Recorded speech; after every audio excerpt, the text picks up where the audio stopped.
گزرا اور اللہ کے نبی صلی اللہ علیہ وسلم کی زندگی کا آخری دن کا سورج نکلا، اور ہوتے ہوتے حتیٰ کہ زندگی کا آخری سورج ڈوبا اور آپ صلی اللہ علیہ وسلم عائشہ کے حجرے میں رضی اللہ عنہ، عشاء کی نماز کا وقت ہوا، آپ کو مسجد لایا گیا۔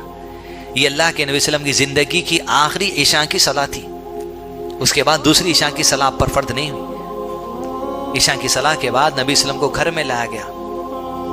یہ آپ صلی اللہ علیہ وسلم کی آخری رات ہے جو عائشہ کے ساتھ اللہ کے نبی صلی اللہ علیہ وسلم گزاری۔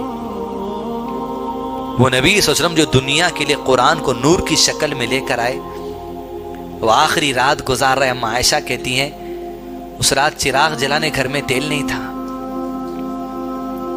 ہم بازو والوں سے تیل لائے اور گھر میں اجالا کیا گیا۔ رات کرتے جاتی، میں اللہ کے نبی صلی اللہ علیہ وسلم کی تکلیف کو دیکھتے جاتی، ایسی چوکنی ایسی ہوشیار رہتی تھی، آپ کچھ کہہ دیں وہ میں یاد کر لوں، یہ مقصد تھا اصل۔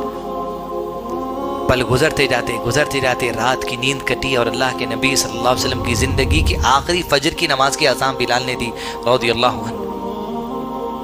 نبی صلی اللہ علیہ وسلم جیسے صحابہ کرام مسجد نبی میں اقامت ہوتے ہی صف بصف کھڑے ہو گئے، ایسے کھڑے ہو گئے اللہ کے نبی صلی اللہ علیہ وسلم نے کہا جو لوگ صفوں میں جم کر کھڑتے ہیں فرشتے ان کے لیے رحمت کی دعا کرتے ہیں۔ آپ صلی اللہ علیہ وسلم نے پردے کو ہٹایا، عائشہ کے حجرے کے صحابہ کو محسوس ہوا کہ اللہ کے نبی صلی اللہ علیہ وسلم آ رہے ہیں۔ ابو بکر صدیق امامت کے مصلی سے پیچھے ہٹنے لگے۔ اللہ کے نبی صلی اللہ علیہ وسلم نے کہا تم نماز کو جاری رکھو۔ صحابہ کی ایسی بے چینی کہ نماز توڑ دے اور جا کر پوچھے اللہ کے نبی صلی اللہ علیہ وسلم سے آپ کی طبیعت کیسی ہے۔ آپ صلی اللہ علیہ وسلم جیسا پردہ ہٹائے عائشہ کے حجرے سے، تمام صحابہ کرام کو دیکھا، آپ کے چہرے پر تبسم آ گیا، مسکرا دیے ان کی جماعت کو آخری مرتبہ دیکھ کر۔ شاید کو بدر کی قربانیاں یاد آ گئی، وہ احد کا حمزہ کا کلیجہ کٹانا یاد آ گیا، وہ عذاب کی خندق کا کھودنا یاد آ گیا، وہ مار کے مطاع میں جو سو اپنی جانوں کا نذرانہ پیش کرنا یاد آ گیا، وہ ہجرت کے سفر یاد آ گئے، وہ غار ثور یاد آ گیا، وہ ابو ایوب کا مکان یاد آ گیا، وہ مسجد قباء یاد آ گئی، وہ مسجد نبوی یاد آ گئی، وہ قصبہ پہ آنا یاد آ گیا، وہ قصبہ سے اترنا یاد آ گیا۔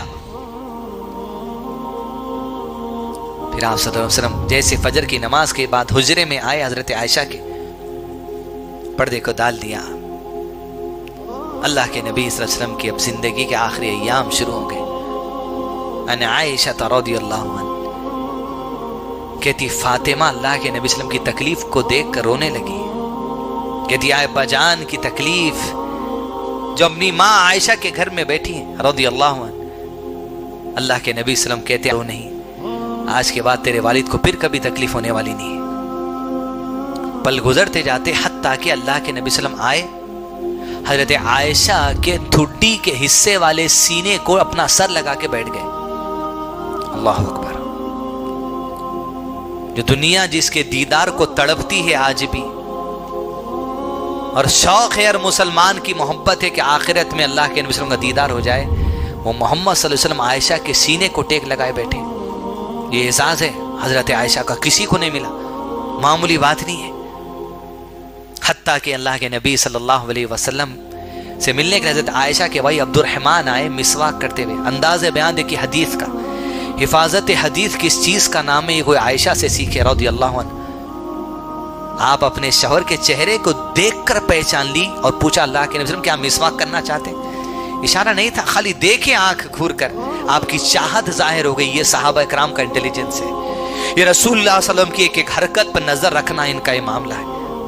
آپ نے ہلایا، ہاں میں مسواک کرنا چاہتا ہوں۔ آپ کو مسواک دیا گیا لیکن آپ چبانا چاہتے تو سخت تھی، چبانے نہیں آ رہا تھا۔ عائشہ مسواک لیتی، اپنے منہ میں رکھ کر چباتی۔ عائشہ کا تھوک لپٹا تھا مسواک کو جو اللہ کے نبی صلی اللہ علیہ وسلم کے منہ میں رکھ کے آپ نے مسواک کیا۔ انداز بیان حدیث، حفاظت حدیث یہ ہے، عائشہ کہتی ہے میں نے زندگی میں کبھی اللہ کے نبی صلی اللہ علیہ وسلم کو ایسی خوبصورتی سے مسواک کرتے ہوئے نہیں دیکھا۔ دیکھیے یہ حدیث ہے، یہ حفاظت حدیث ہے۔ مسواک کرتے ہوئے دیکھے، پہلے بھی دیکھے، ایسا یاد تھا، یہ خوبصورتی کچھ اور تھی، یہ انداز حدیث۔ اللہ کے نبی صلی اللہ علیہ وسلم نے فرمایا مسواک منہ کی پاکی ہے اور اللہ کی رضا ہے۔ اللہ اکبر۔ مسواک کی عادت رکھی۔ حتیٰ کہ عائشہ رضی اللہ عنہ اللہ کے نبی صلی اللہ علیہ وسلم سینے کو ٹیک لگائے بیٹھی ہیں۔ ایک ایک حرکت کو نوٹ کرتی جاتی ہے. کہتے ہیں آپ صلی اللہ علیہ وسلم کے سامنے پانی کا پیالہ رکھا تھا, آپ صلی اللہ علیہ وسلم پانی کے پیالے میں ہاتھ ڈباتے اپنے چہرے پہ ملتے جاتے, کہتے لا الہ الا اللہ, اللہ کے سوا کوئی معبود نہیں, یقیناً موت کے وقت بڑی سختیاں ہیں. حضرت عائشہ کہتی میں نے اللہ کے نبی صلی اللہ علیہ وسلم زیادہ کسی اور کی تکلیف موت کے وقت نہیں دیکھی. کہا اللہ کے نبی صلی اللہ علیہ وسلم نے عائشہ اگر مرتے آدمی کو کسی تکلیف اگر دیکھنا ہے, قیامت تک کسی کو ایسی تکلیف ہونے والی نہیں جو اس وقت مجھے. اللہ اکبر. آپ کہتے اسی صبح کو عائشہ مجھے ابھی خیبر میں جو زہر آلود بکری کا گوشت دیا تھا, مجھے لگتا ہے میری رگ کو وہ زہر کاٹ رہا ہے. حتیٰ کہ حضرت عائشہ اللہ کے نبی صلی اللہ علیہ وسلم کے قریب لا الہ الا اللہ کا جو ذکر ہے وہ نوٹ کر لیا سینے میں, یہ پہنچانا والا امت تک ہے. حتیٰ کہ اللہ کے نبی صلی اللہ علیہ وسلم نے انگلی اوپر کر دی, گھر کی چھت کی طرف اپنی آنکھوں کو کر دیا, اور ہونٹ ہل رہے تھے صرف. حفاظت حدیث, اللہ کیا مرتبہ رکھا حضرت عائشہ کا. ہونٹ ہل رہے تھے, اپنے کانوں کو قریب لے گئی, ہونٹوں کی حرکت کو سننے کے لیے کہتی اللہ کے نبی صلی اللہ علیہ وسلم کہہ رہے تھے یہ آخری حدیث ہے آپ کی زبان کی, یہ آخری حدیث ہے آپ کی زبان کی شریعت کا حصہ. کس نے نکالا اس ہونٹوں کی حرکت کو؟ عائشہ نے نکالا. کہتی اللہ کے نبی صلی اللہ علیہ وسلم یہ کہہ رہے تھے الصلاۃ الصلاۃ الصلاۃ وما ملکت ایمانکم, نماز کو قائم کرو, نماز کو قائم کرو, نماز کو قائم کرو. تمہارے ماتحت جو غلام اور نوکر چاکروں کے ساتھ اس نے سلوک کرو. اور پھر آخری بات حضرت عائشہ کہتی ہونٹ ہل رہے تھے, میں قریب گئی اور آخری لفظ جو اللہ کے نبی صلی اللہ علیہ وسلم کی زبان سے نکلا وہ یہ تھا فی رفیق الاعلی, یا رب مجھے ان دوستوں میں پہنچا دے جس کا تو نے وعدہ کیا, انبیاء میں, صدیقین میں, شہداء میں, صالحین میں. آخری حدیث اللہ کی قسم محفوظ ہے, پہلی حدیث اللہ کی قسم محفوظ ہے, آخری حدیث کی حفاظت کرنے والی عائشہ صدیقہ رضی اللہ عنہا, جس نے عائشہ کی عظمت کو گرا دیا, اس نے فی رفیق الاعلی کی عظمت کو گرا دیا, جس نے عائشہ کی عزت کو عظمت کو گرا دیا, اس نے لا الہ الا اللہ کے ذکر کی عظمت کو گرا دیا جو حدیث میں آیا.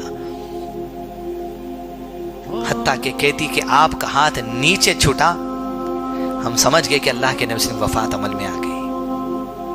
انبیاء کے لیے یہ بات ہے کہ جہاں ان کی وفات ہوتی ہے وہیں دفن کیا جاتا ہے. وفات عائشہ کے حجرے میں ہوئی تو قبر بھی عائشہ کے حجرے میں بنی رضی اللہ عنہ.